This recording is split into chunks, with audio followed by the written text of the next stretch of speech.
मी अरुण घोडके. शिवचिंतन. शिवचरित्र म्हणजे विवेकाची ज्योत आहे.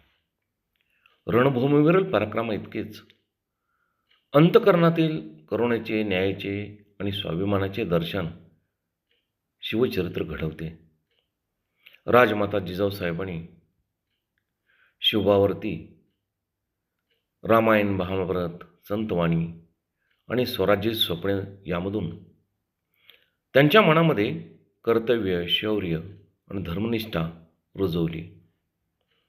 अन्यायापुढे न झुकता उभे राहण्याचे बळ, पराभवातही न डगमगणारा आत्मविश्वास हे सारे मातृसंस्काराचे देणे होते.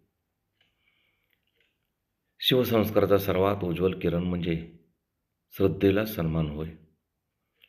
न्याय हा राजाचा अलंकार होता. जो न्याय राजाला तोच सामान्य माणसाला होता.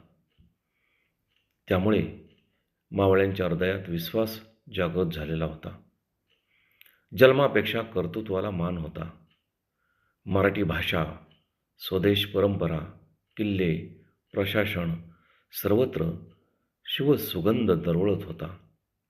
म्हणूनच शिवचरित्र म्हणजे सत्यला सेवेची दिशा आणि धर्माला मानवतेची कक्षा देणारी जीवनदृष्टीच म्हणावी लागेल.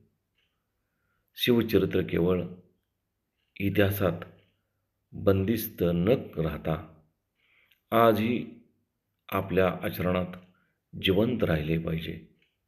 बहुत काय बोलणे. राम, कृष्ण, हरी.